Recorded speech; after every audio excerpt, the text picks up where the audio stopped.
अब तक हम ये देख चुके हैं कि हमने अपने मल्टीवेरिएट लीनियर रिग्रेशन की इक्वेशन को डिराइव कर लिया है। हमने देख लिया है कि वो काम किस तरह करती है, उसकी ज्योमेट्रिक इंटरप्रिटेशन क्या होती है, और उसको वेक्टराइज भी करके देख लिया है। So now I think we are ready for redefining the gradient descent algorithm कि ग्रेडियंट डिसेंट किस तरह से यूज़ हो सकता है इन द मल्टीवेरिएट केस। और गुड न्यूज़ ये है कि कोई ख़ास तब्दीली नहीं आएगी। It will be very very similar to the gradient descent that we are already used to. So this slide summarizes everything that we have discussed up until this point कि ये हमारा hypothesis है जिसके अंदर हमने ये x नॉट को add किया हुआ है 1 की कांस्टेंट वैल्यू के साथ। असल में ये हमारा खाली इंटरसेप्ट है जिसको हम यहाँ पर रख रहे हैं, और बाकी ये यहाँ से आगे जो है वो सारे फीचर्स और उनके वेट्स हैं। और हमारे पास इस सब कुछ से एक पैरामीटर्स का वेक्टर आ गया है जिसको हमने पैरामीटराइज कर दिया था, हमने जिसको हमने वेक्टराइज कर दिया था, composed of theta nought theta 1 up to theta n plus 1 dimensional, और similarly you have your feature vector x naught x1 up to xn। ये दो वेक्टर्स हमारे पास हैं जिनकी मदद से हम ये ऊपर थीटा ट्रांसपोज x करने के काबिल होते हैं। ठीक है, एंड नाउ ये जो हमारा कॉस्ट फंक्शन है जो कि मीन स्क्वायर एरर का था, इसी को हम दोबारा यूज़ करेंगे। इसी फंक्शन को यूज़ करके अब हम देखेंगे कि किस तरह हम मल्टीवेरिएट केस के अंदर भी इसी की मदद से अपने ऑब्जेक्टिव फंक्शन को, इसी ऑब्जेक्टिव फंक्शन को मिनिमाइज कर सकते हैं, इसी को ऑप्टिमाइज कर सकते हैं।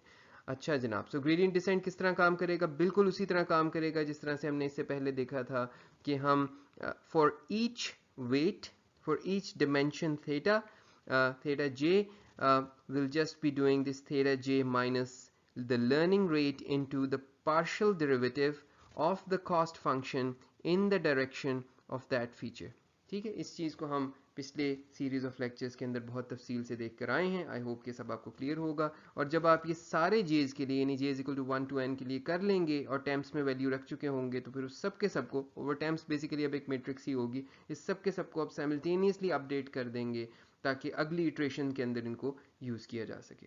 सो it's pretty simple and straightforward and there are no big surprises और चेंजेस एट दिस पॉइंट। अच्छा जनाब, ये हमारा सिंगल वेरिएबल का केस है, n इज इक्वल टू 1 का केस है, जहाँ पे हमारे पास सिर्फ एक फीचर था जिसके अंदर हमने ये ग्रेडियंट डिसेंड किया था। So for your theta naught, हमने theta naught minus alpha into 1 over m, ये हमारे पास डेरिवेटिव था जो हमने निकाला था, और डेरिवेटिव के बाद वो जो स्क्वायर नीचे आया था उसने 2 को कैंसिल कर दिया था, and this is what we were left with. And for theta 1 onwards आपको याद होगा कि ये एक xi की टर्म हमारे पास बच जाती थी। हर थीटा के अलॉन्ग जो भी हमारा x होता था, जाहिर है उस पर खाली एक ही x था हमारे पास, तो इसी थीटा 1 के साथ जो मल्टीप्लाई होने वाला x था वहाँ पर, वो हमारे पास बच जाता था, और वो हम यहाँ बाहर निकाल कर रख देते थे। बाकी सब की सब कांस्टेंट टर्म्स थी जो ख़त्म हो जाती थी। And then you simultaneously updated for theta nought and theta 1, and this was your gradient descent for the univariate case. Now the new algorithm where n is greater than or equal to 1, यानी अब आपके पास multivariate case है, this whole thing. और अब आपको याद है कि आपने एक जो आपका इनिशियली थीटा नॉट जो अकेला बैठा हुआ था उसके साथ आपने x नॉट को मल्टीप्लाई कर दिया है, where x nought is equal to 1। ये अब आप कर चुके हैं, तो लिहाजा अब ये सारी की सारी चीज़ जो है ये इस नए ग्रेडियंट डिसेंट एल्गोरिदम में मच सिंपलर एल्गोरिदम में कन्वर्ट हो जाएगी, जहां पर अब आपको ये ऊपर वाली टर्म की ज़रूरत नहीं है। This is all now for theta J is equal to theta J minus alpha into 1 over m, and this whole thing. It turns out कि जब आप इसका पार्शियल डेरिवेटिव लेंगे हर डिमेंशन, हर जो है वो थीटा जे के अलॉन्ग, तो सिर्फ वही वाले थीटा जे का जो एक्स जे है वो बच जाएगा, बाकी सारे की सारी टर्म्स बीच में से ख़त्म हो जाएंगी। So this is now your much simpler, much more elegant looking gradient descent algorithm.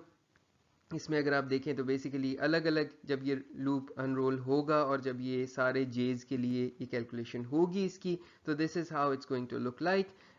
Just in the first case for theta zero case, ये जो x ज़ीरो है दिस इज़ इक्वल टू 1, ये हमें मालूम है कि ये 1 है। बाकी सारे के सारे जो हैं वो जो भी उनके फीचर्स की वैल्यूज़ हैं वो यहाँ पर आ जाएंगी। ठीक है, so I hope it is pretty simple and straightforward. यहाँ कोई सरप्राइजेस नहीं है, कोई इसमें अजीब और मुश्किल बात नहीं है। This has in fact if anything it has become simpler than before.